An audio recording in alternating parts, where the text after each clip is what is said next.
Singapore میں صبح کا سورج نکلا تو پاکستان سے آئے مسافروں نے واپسی کی راہ لی، لیکن وہاں بڑی خاموشی سی تھی، جسے اے کے نے نوٹ کیا تھا۔ سوٹ کیس دھکیلتا وہ ریسیپشن پر پہنچا، جہاں اس کی سیکرٹری اپنے سوٹ کیس کے ساتھ اس کا انتظار کر رہی تھی۔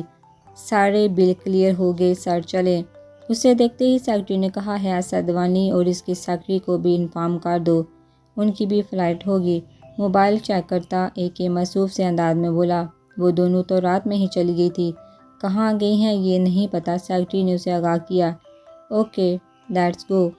سوٹ کیس گھسیٹتا موبائل پر مسکراتے ہوئے کچھ ٹائپ کرتا وہ ہوٹل کا گلاس ڈور کھولتا پارکنگ کی طرف بڑھ گیا، جہاں اسے گاڑی کے ذریعے ایئرپورٹ پہنچنا تھا۔ اس نے میٹنگ روم میں کھڑا وہ پر اعتماد انداز میں اپنی پریزنٹیشن دے رہا تھا۔ سب لوگ سانس روکے اسے سن رہے تھے، تبھی اس کی نظر بار بار بھٹک کر موبائل پر چلی جاتی، جو بار بار بلنک کر رہا تھا۔ 1 گھنٹے بعد میٹنگ ختم ہوئی تو وہ اپنا موبائل فون لیے پی این کو فائلیں کیبن میں پہنچانے کی تلقین کرتا اپنے آفس روم میں آ بیٹھا۔ موبائل چیک کیا تو رخشندہ بیگم اور سائرہ کی 40 مس کالز تھی۔ اس نے فکرمندی سے جلدی سائرہ کا نمبر ملایا۔ جی بھابی، خیریت ہے؟ جی صحیح، میں آتا ہوں۔ کال منقطع کرتا گاڑی کی چابیاں گلاسز پہنے وہ آفس سے باہر نکلا۔ گاڑی سٹارٹ کر کے کاظمی حویلی کو جانے والے راستے پر بڑھا دی۔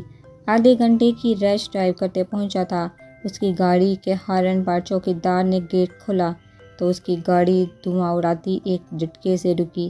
گاڑی سے اترتا وہ تیزی سے اندر کی جانب بڑھا، جہاں رخشندہ بیگم آگ بنی بیٹھی تھی۔ کیا ہوا بھابی، اتنی جلدی میں بلایا آپ نے، خیریت تو ہے؟ اصابر نے پریشان رخشندہ بیگم سے پوچھا۔ تمہاری آوارہ بیوی نے میری بیٹی کو اتنا خود سر کر دیا ہے کہ باہر جاتے ہوئے ماں سے پوچھنا تو دور، بتانا بھی گوارا نہیں کرتی۔ رخشندہ بیگم کا باسنا چل رہا تھا کہ سامنے دانین ہو اس کا سر پھوڑ دے۔ سومو کہیں گئی ہوئی ہے بھابی، اصابر ان کے آگ بگولا ہونے کی وجہ سمجھ نہ پایا تھا۔ آپ کی بیوی صاحبہ سیر سپاٹے کو ساتھ لے گئی ہے، 3 گھنٹے ہو گئے واپس نہیں آئے۔ پاؤں گھسیٹتی سائرہ صوفے پر بیٹھ گئی۔ کیا 3 گھنٹے ہو گئے ہیں آپ نے کال کی سومو کو؟ اصابر بھی ایک دم پریشان ہوا تھا، تبھی گاڑی کے ٹائروں کی چرچراہٹ گونجی۔ کچھ پل بعد سومو اور دانین اندر داخل ہوئی۔ سومو اور دانین کے چہرے پر ایک دلکش مسکراہٹ تھی۔ مل گئی آوارگی سے فرصت، میری بیٹی کو بھی آوارہ کر دیا تو نے آوارہ لڑکی۔ رخشندہ بیگم دیکھتے ہی شروع ہو گئی تھی۔ ماما کیا ہو گیا ہے، اتنی غلط بات کیوں کر رہی ہیں؟ سومو کو صدمہ ہوا تھا، اس کی ماں کی زبان کتنی غلط ہو گئی تھی۔ دانین کی مسکراہٹ بھی سمٹ گئی تھی۔ کہاں تھی تم؟ منع کیا تھا میں نے، 1 قدم گھر سے باہر نہیں نکالو گی تو کیوں گئی تم؟ اصابر غصے سے دانین کی طرف بڑھا تھا۔ تم باپ بننے والے ہو اصابر، اس کا ہاتھ تھام کر دانین نے بہت مان اور محبت سے کہا تھا۔ اصابر ساکت ہوا تھا، پل بھر کو ہونٹ مسکرائے، پھر وہی معمول کی سنجیدگی۔ رخشندہ بیگم کے تمہاری حیرت کی آنکھیں باہر نکل آئی تھی۔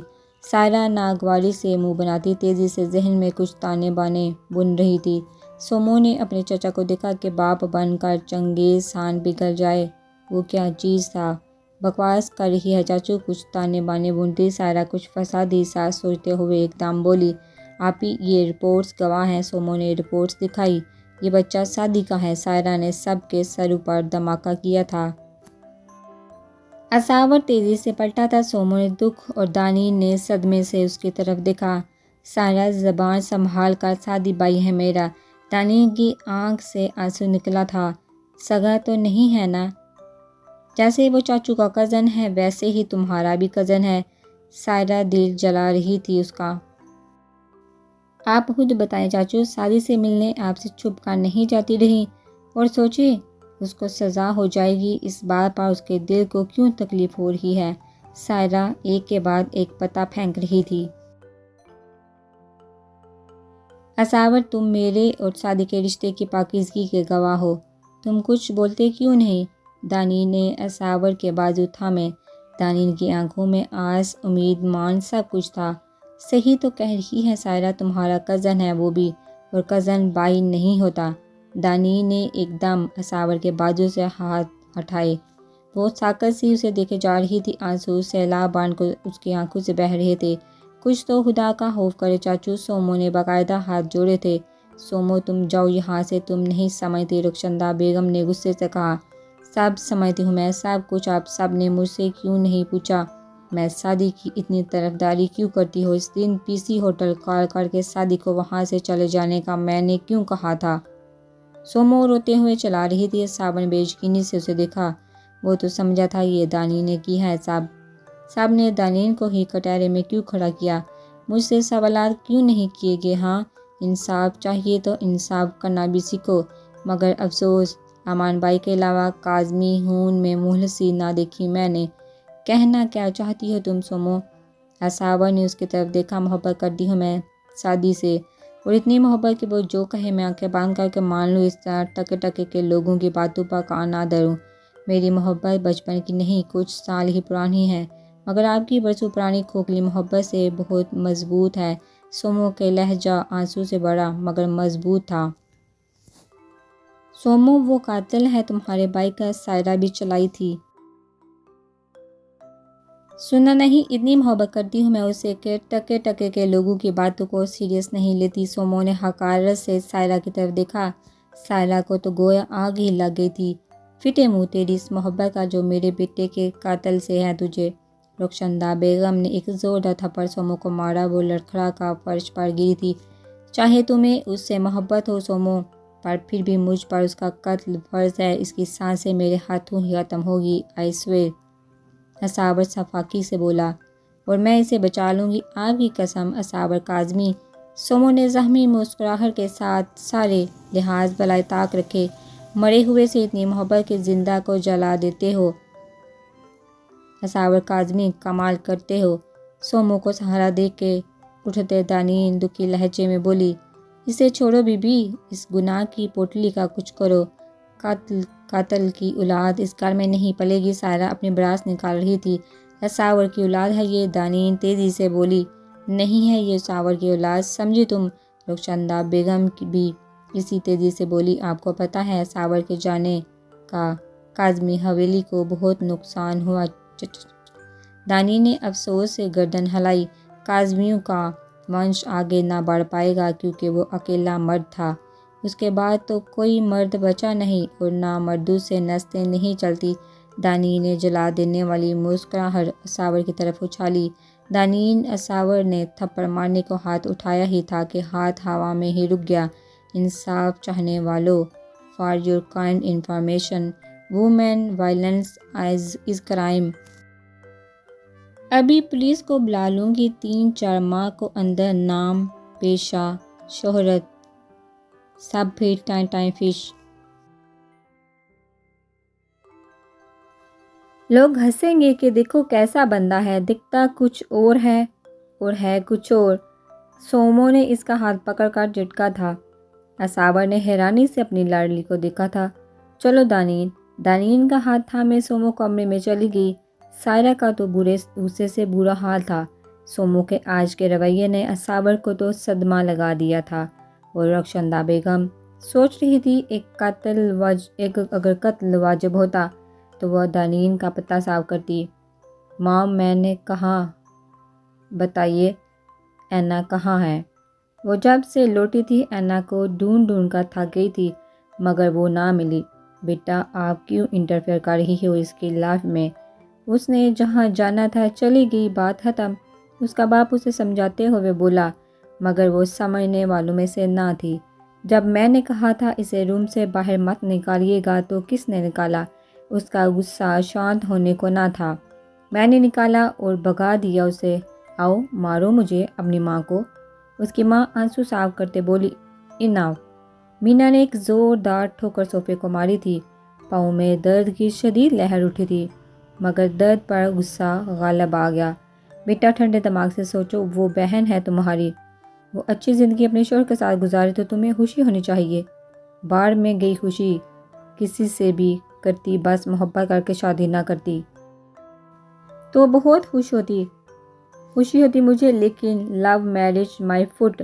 وہ جنونی ہو رہی تھی۔ بیٹا بھول جاؤ وہ سب، ختم کرو سب، زندگی کو نئے ڈھنگ سے گزارو۔ خوش رہو بیٹا، نئے ڈھنگ سے گزارو۔ اگنور کیے جانے، ریجیکٹ کیے جانے کا دکھ سمجھتے ہیں آپ؟ میں سمجھتی ہوں یہ دکھ 16 سال کی عمر میں سہا میں نے۔ اس دکھ نے، اس آگ نے میرے دل کو دہکتا ہوا بنایا ہے، جس میں ہر محبت زدہ کو جدائی کا دکھ سہنا ہوگا۔ میرے دل میں لگی آگ محبتوں کو بسم کرے گی۔ وہ چیخ رہی تھی، مجھے نہیں ملی محبت تو محبت کسی کو بھی راس نہیں آنے دوں گی میں۔ بیٹا، اس یک طرفہ محبت کے بوجھ سے خود کو آزاد کر دو۔ دیکھو دنیا خوبصورت ہے بہت، کیا کمی تھی مجھ میں جو مجھ سے محبت نہیں کی گئی، اور کیا ہی خاص بات ہے اینا میں جو کوئی اس سے محبت کر بیٹھا۔ میں بھی تو خوبصورت، ویل ایجوکیٹڈ ہوں، پھر مجھے کیوں ٹھکرایا گیا؟ میری کاسا محبت کی بھیک سے کیوں محروم رکھا گیا؟ وہ سر پکڑ کر صوفے پر ڈہ گئی تھی۔ مینا میری بچی، محبت دلوں کا سودا ہے، زبردستی کا نہیں۔ اس شخص کے علاوہ اور بھی بہت سے لوگ ہیں دنیا میں، تم ادھر ادھر دیکھو تو صحیح۔ اور میں نے اس شخص کے علاوہ کسی کو ایک نظر دیکھنا بھی تو نہیں چاہا۔ وہ ایسا شخص تھا جو زندگی سے چلا تو گیا، مگر اس کے بعد بھی مجھے کوئی اور نظر ہی نہیں آیا۔ میں کبھی نہیں نکل سکتی اس شخص کی محبت سے۔ وہ شخص وہ تھا جس کی محبت سے مجھے دنیا میں مردوں کی کمی لگتی تھی، اور ایک ہی مرد کے سوا میری آنکھوں نے کبھی کسی کو دیکھا ہی نہیں۔ وہ بے بسی سے بول رہی تھی، درد اس کے لہجے میں نمایاں تھا۔ اس کے ماں باپ اس کی تکلیف محسوس کر رہے تھے، مگر وہ ایسا ہی دکھ جو بڑی بیٹی کو کھا رہا تھا چھوٹی کو نہیں دینا چاہتے تھے۔ چلے ہمیں یہاں سے جانا ہوگا، میں لوگوں کو فیس نہیں کر سکتی۔ جلدی جلدی پیکنگ کرے، وہ کہتی تیزی سے اپنے کمرے کی طرف بھاگی تھی۔ آج پھر ایک بار انہیں اپنا گھر چھوڑ دینا تھا، صرف اور صرف مینا کے لیے۔ سعدی بیٹھا نوٹس بنا رہا تھا، اگلے ہفتے سے ان کے ایگزامز ہو رہے تھے۔ امان تو اینا کے ساتھ انجوائے کر رہا تھا، مگر سعدی ہمیشہ کی طرح محنت کر رہا تھا۔ امان اللہ لوگوں کا فیملی بزنس تھا جو کئی دوسرے ممالک تک پھیلا ہوا تھا، مگر سعدی کو محنت کر کے اپنے لیے ایک مقام حاصل کرنا تھا۔ گریجویشن کے بعد وہ CSS کرنا چاہتا تھا۔ اس کے باپ کی یہ خواہش تھی جو سعدی پوری کرنا چاہتا تھا۔ ابھی بھی بیٹھا وہ ایگزامز کی تیاری کر رہا تھا جب اس کا موبائل فون بجا۔ اس نے نمبر دیکھا تو ان نون تھا۔ کندھے اچکاتے ہوئے اس نے موبائل کان سے لگایا، ہاتھ تیزی سے کاپی پر چل رہے تھے جس پر بال پین تھے۔ وہ کچھ لکھ رہا تھا۔ کیوں تنگ کر رہے ہیں مجھے؟ معصوم سے لہجے میں سوال کیا گیا۔ سعدی نے موبائل کان سے ہٹا کر حیرانی سے دیکھا، کاپی پر لکھتا ہاتھ رکا تھا۔ موبائل اس نے دوبارہ کان سے لگایا۔ میں نے کب تنگ کیا تمہیں؟ وہ اس آواز کو لاکھوں میں پہچانتا تھا۔ آپ کر رہے ہیں مجھے تنگ۔ سومو نے منہ پھلائے، ایک ہی بات کیے جا رہی تھی۔ اچھا کیسے تنگ کیا میں نے تمہیں؟ وہ کرسی سے ٹیک لگا کر کاپی بند کرتا مسکرایا تھا۔ کتاب کھولتی ہوں تو اس میں آپ نظر آتے ہیں، میرر دیکھتی ہوں تو آپ دیکھتے ہو، سوتی ہو تو خوابوں میں آ جاتے ہیں۔ اسے تنگ کرنا نہیں کہتے تو اور کیا کہتے ہیں؟ سومو کا معصوم منہ پھولا ہوا تھا، جیسے وہ بے بس ہو کر فون کر بیٹھی ہو۔ اسے محبت کا آشکار ہونا کہتے ہیں، جو تم پر ہو رہی ہے۔ سعدی ہولے سے بولا، کیا محبت؟ وہ ہکلائی تھی، شاید گھبرائی تھی یا شرمائی تھی۔ سعدی اندازہ نہ لگا پایا تھا۔ ہاں، محبت کا نزول ہو رہا ہے تم پر، چاہے آہستہ آہستہ ہی صحیح، اور مقدس چیزیں آہستہ آہستہ نازل ہوتی ہیں۔ سومو کی طرف خاموشی چھا گئی تھی۔ سومو سن رہی ہو؟ اس کی خاموشی وہ محسوس کر رہا تھا۔ تو آپ کہہ رہے ہیں مجھے آپ سے محبت ہو گئی ہے؟ یہ تو تم بتاؤ گی نا، بتاؤ ہو گئی ہے؟ وہ سائرہ آپی ادھر ہی مجھے آوازیں دیتی آ رہی ہیں۔ سعدی، میں آپ سے بعد میں بات کرتی ہوں۔ سومو نے اجلت میں فون کاٹ دیا۔ سعدی کتنی دیر تک فون کو تکتا اس کی آخری بات کو سوچتا رہا تھا۔ آج وہ نہ کہتے ہوئے بھی کہہ گئی تھی۔ سعدی بائی کی جگہ صرف سعدی کہا گیا تھا۔ محبت اثر دکھا رہی تھی۔ اس دن کے بعد سے ایکے کو حیا سدوانی کہیں نظر نہ آئی تھی۔ بزنس وائنڈ اپ کر کے وہ کہاں چلی گئی کسی کو نہیں پتا تھا۔ ایکے کو تھوڑا گر تھا کہ حیا کی کچھ زیادہ انسلٹ کر دی، مگر پھر وہ بھول گیا۔ کوئی حیا بھی تھی۔ آج وہ بہت خوش، اتنا خوش کہ خوشی کا کوئی پیمانہ اس کی خوشی کو نہ ماپ سکتا تھا۔ سائرہ کے ولیمے کے ساتھ ہی آج اس کی منگنی تھی، اس لڑکی سے جسے وہ بے انتہا چاہتا تھا۔ ولیمے کا فنکشن شہر کے مشہور ہال میں تھا، لوگوں کی آمد تھی۔ دو رسمیں تھیں تو مہمان بھی زیادہ تھے۔ سائرہ کا شوہر طیب اور اصغر کاظمی عرف اے کے دونوں بلو 3 پیس سوٹ میں اسٹیج پر بیٹھے اپنی دلہنوں کا انتظار کر رہے تھے۔ آمنے سامنے 2 اسٹیج بنائے گئے تھے جن کو سفید اور سرخ گلابوں کے امتزاج سے بہت خوبصورتی کے ساتھ سجایا گیا تھا۔ تھوڑی دیر بعد مین انٹرنس پر شور اٹھا تھا۔ پھولوں کی برسات تلے سج دج کر چلتی وہ دونوں کہیں کی اپسرائیں معلوم ہوتی تھی۔ دانین جمشید علی عرف ڈی جے گولڈن رنگ کی میکسی کے ساتھ دوپٹہ سر پر سلیقے سے رکھے ہم رنگ جوڑلی پہنے سیدھی اصغر کے دل میں اتر رہی تھی، جبکہ سائرہ نے ہلکا گلابی لہنگا زیب تک تن کیا ہوا تھا، جس کے ساتھ میچنگ جوڑلی پہنے دوپٹہ سر پر ٹکا کر ایک طرف سے کمر پر اور ایک طرف سے دائیں کندھے پر بچھایا ہوا تھا۔ دونوں چلتی ہوئی اسٹیج کے پاس پہنچی تو طیب اور اصغر نے مسکراتے ہوئے جھک کر ہاتھ آگے بڑھایا اور سہارا دیتے ہوئے صوفے تک لا کر بٹھایا اور خود بھی پہلو میں بیٹھ گئے۔ سائرہ کے شوہر طیب کی ٹریول ایجنسی تھی، اچھا خاصا امیر بندہ تھا وہ، اس لیے سائرہ نے بھی کوئی اعتراض نہیں کیا، اور دوسری بات رشتے کے لیے ہاں کی تھی کہ وہ حالات زاد بھی تھا، ورنہ شہزادی سائرہ کاظمی کے مزاج کہاں ملتے تھے ہر کسی سے۔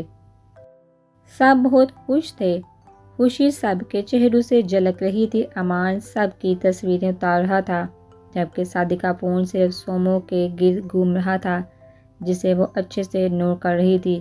وہ مسکرا بھی رہی تھی، جس سے سعدی کو اپنی کشتی کنارے لگنے کا حوصلہ تھا۔ مرد حوصلے کی رسی مضبوطی سے تب پکڑتا ہے جب عورت اپنی مسکراہٹ سے وہ رسی اس کی طرف بڑھاتی ہے۔ خوش ہو؟ اصغر نے دانین کے مسکراتے چہرے کی طرف دیکھ کر پوچھا۔ ہاں، دکھ نہیں رہا تمہیں ناچوں تب پتہ چلے گا۔ دانین نے ہلکی سی مسکراہٹ کے ساتھ تب کر کہا، گڈ آئیڈیا یار، ڈانس کریں ہم دونوں ساتھ۔ وہ بچوں کی طرح خوش ہوا تھا۔ خوف کرو، جو امیج لوگوں کی نظروں میں تمہارا بنا ہوا ہے وہی رہنے دو، فری میں شوہے ہو کر چھچوڑی حرکتیں نہ ہی کرنا۔ دانین نے ہری جھنڈی دکھائی۔ Okay my lord. اصغر نے سینے پر ہاتھ رکھتے ذرا جھکا کہا تو وہ ہنستی چلی گئی تھی، دنک جیسی ہنسی، وہ مبہوت سا اسے دیکھے گیا تھا۔ اوئے، آج تو بڑے بڑے لوگوں نے ہمارے غریبانے کو رونق بخشی، زہ نصیب زہ نصیب۔ وہ رخ موڑ کر کھڑی ڈائننگ روم کی دیوار پر قداور فوٹو فریم دیکھ رہی تھی جب آواز پر پلٹی۔ وہ سینے پر ہاتھ رکھ کے جھکا کھڑا تھا، وہ نہ چاہتے ہوئے بھی کھلکھلا کر ہنستی تھی۔ کیا ہنستی ہو یار، چاہے میں جتنا جھوٹا بنوں بندہ صحیح مگر۔ کیا ہنستی ہو یار، چاہے میں جتنا جھوٹا بندہ صحیح مگر قسم سے ہنستے ہوئے تم ابصرہ کو مات دیتی ہو۔ ایک گھٹنے کے بل بیٹھتے ہوئے اس کا ہاتھ تھامے ہاتھ کی پشت پر بوسہ دیا۔ فلرٹی طبیعت تمہاری ختم نہ ہوئی ابھی تک، وہ ایک ادا سے بولی تھی۔